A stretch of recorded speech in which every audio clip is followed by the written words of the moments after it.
এই নাও divorce paper, জলদি sign করো। তুমি এখনো কেন এই পেপারসে সাইন করো নাই?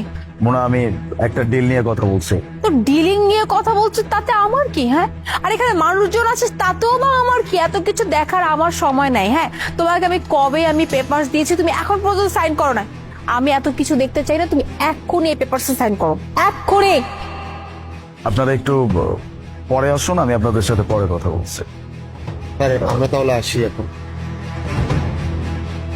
বলো কি বলবা শুনি। মোনা, আমি তোমার এই ডিভোর্স পেপারে সাইন করে দিব, আমার কোনো সমস্যা নাই। আমাকে 5 মিনিট সময় দিতে পারবা? আমার মনে হয় না যে তোমার খুব একটা প্রবলেম হয়ে যাবে। সাইন করে দেওয়ার পরে তো তোমার সাথে আমার আর কোনো সম্পর্কই থাকবে না। তখন তুমি তোমার মতো, আমি আমার মতো। এর মাঝখানে 5 মিনিট সময় হয়তো দিতে তোমার খুব একটা বেশি ক্ষতি হয়ে যাবে না। আচ্ছা ঠিক আছে, 5 মিনিটই তো দিলাম, বলো কি বলবো, আমি শুনতেছি। ঘটনাটা একটা ছোট বাচ্চার, একটা ছোট্ট পরিবার। সেই পরিবারে একটা ছোট বাচ্চা আর তার বাবা মা। সবসময় তাদের বাবা মার মাঝখানে না ঝামেলা লেগেই থাকতো। এইটা নিয়ে ঝামেলা, ওইটা নিয়ে ঝামেলা, প্রতিনিয়ত এই ঝামেলা চলতেই থাকতো। আর যখন যখন ঝামেলা হতো তখনই বাসায় কোনো রান্না বান্না হতো না, কেউ খাবার খেত না।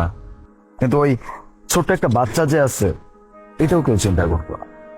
এই ঝামেলার পরে যখন ওই ছোট বাচ্চা তার মায়ের কাছে যেত, তখন তার মা সবসময় একটা কথাই বলতো, একবার তোর বাবার সাথে ডিভোর্স হয়ে যাক, সবকিছু ঠিক হয়ে যাবে। এই কথা শুনে ছোট বাচ্চাটা আবার বের হয়ে তার বাবার কাছে চলে যেত।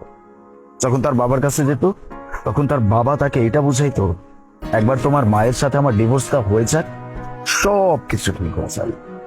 আর দেখতে দেখতে এইভাবে চলতে চলতে ছেলেটা একটু বড় হয়ে যায়। বড় হয়ে যাওয়ার পরে তার বাবা মা ডিভোর্স দিয়ে সেপারেট হয়ে যায়। কোর্ট থেকে এরকম শুনানি আসে যে বাচ্চাটা বাবা মা দুইজনের কাছেই থাকবে, কয়েকদিন এইখানে কয়েকদিন ওখানে। বাচ্চাটা যখন তার মায়ের সাথে থাকা শুরু করলো, একটা সময় গিয়ে তার মা অন্য কাউকে বিয়ে করে ফেললো। অন্য কাউকে বলতে অ্যাকচুয়ালি সেই মানুষটা যাকে তার মা অনেক বেশি পছন্দ করতো, যার কারণে সংসারে এত বেশি ঝামেলা লেগেই থাকতো। মা যখন বিয়ে করলো, তখন ওই যাকে বিয়ে করেছে সে তার মাকে বারবার একটা কথাই বলতো, যে আমি তোমাকে অ্যাকসেপ্ট করতে পারি, কিন্তু তোমার এই বাচ্চাকে না, বাচ্চাটা আমার না। মা আর কি করবে, বাচ্চাকে নিজের কাছে আর রাখতেই পারলো না। এরপরে যখন ওই বাচ্চাটা তার বাবার কাছে গেল, বাবার কাছে গিয়ে দেখলো যে তার বাবা আগে থেকেই বিবাহিত, মানে আরেকটা বিয়ে তার বাবা আগেই করে ফেলছে। ওখানে গিয়েও বাচ্চাটার কোনো জায়গা হয় নাই। তুমি বলতে পারো এই বাচ্চাটা তার জীবন কিভাবে পার করবে? আর বাচ্চাটা কে জানো? আমি। এটাই আমার জীবন ছিল। সেই ছোট্টবেলা থেকে একরকম বলতে পারো যে নিজের সাথে যুদ্ধ করে করে আজকে আমি এই জায়গায়, আজকে আমি এই পর্যন্ত। আমার বাবা মা কিন্তু একটাবারও চিন্তা করে নাই যে তাদের সন্তানের কি হবে, তাদের সন্তান কেমন থাকবে, কোথায় থাকবে, কিভাবে থাকবে, কিচ্ছু না।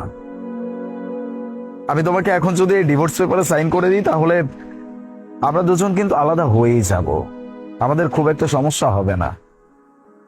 তো আমাদের যে ছোট্ট একটা বাচ্চা আছে, ওর কি হবে? হ্যাঁ? একটাবারও ভেবে দেখছো যে আমাদের বাচ্চাটা কোথায় যাবে, কার পরিচয়ে বড় হবে, ও নিজেকে কিভাবে সামলাবে? বাবা ছাড়া, মা ছাড়া একটা সন্তান কি বড় হইতে পারে? সে কি ভালো থাকতে পারে? যাই হোক, এই গল্পটা তোমাকে শুধু শুধু শোনাইলাম। এখন আমি এই পেপারে সাইন করে দিতে পারবো, আমার কোনো সমস্যা নাই। তুমি যেখানে বলবো আমি সেখানেই সাইন করে দিব। 1 মিনিট, আমি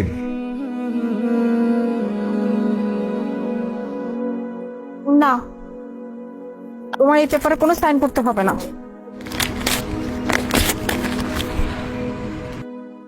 আমি ডিভোর্স চাই না।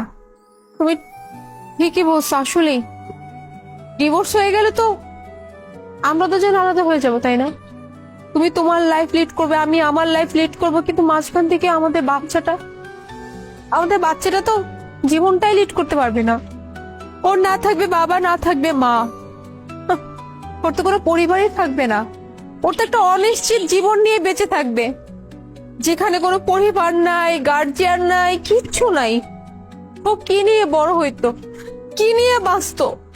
একটা বড় আমি এই চিন্তা করলাম না যে আমাদের ডিভোর্সের পরে আমাদের বাচ্চার ভবিষ্যৎ কি হবে। তুমি যদি আজকে আমাকে তোমার স্টোরিটা না জানাতে, তাহলে তো আমি বুঝতেই পারতাম না যে আমি নিজের হাতে কত বড় একটা ভুল করতে যাচ্ছিলাম। মানে আমার নিজের হাতে আমি আমার নিজের সন্তানের জীবন নষ্ট করতে চাইছিলাম। যাই হোক, এটা আমার পক্ষে সম্ভব না। আমি কোনো ডিভোর্স চাই না, আমাদের কোনো ডিভোর্স হবে না। আমি তোমার সাথে থাকতে চাই। আলিফ, তোমার লাইফে এত কিছু ঘটে গেছে, তুমি এত কষ্ট সহ্য করছো ছোটবেলা থেকে, এত কিছু ফেস করে আসছো, এত কিছু দেখছো, কিন্তু তুমি আমাকে কোনোদিন একটাবারে শূন্য বলো না। তোমার জীবনে এরকম একটা পাস্ট, তোমার জীবনে এরকম একটা ঘটে যাওয়া ঘটনা, যেটার জন্য এখনো তুমি প্রতিনিয়ত কষ্ট পাও। নিজেকে মনে হয় একদমই আমি একা, আমার কেউ নাই, আমার সাথে অন্যায় হয়েছে। অথচ তুমি এইসব ব্যাপারে একটা বারও আমাকে বলো না। কিসের জন্য? আমি তো তোমার ওয়াইফ, তাই না? আমাকে তো বলতে পারতে যে মুনা আমার জীবনে এরকম একটা স্টোরি আছে, কিন্তু তুমি আমাকে কেন বলো না আলিফ? বলি নাই মোনা, নিজের জীবনের একটা কালো অধ্যায় ছিল তো বলা হয় নাই কখনো।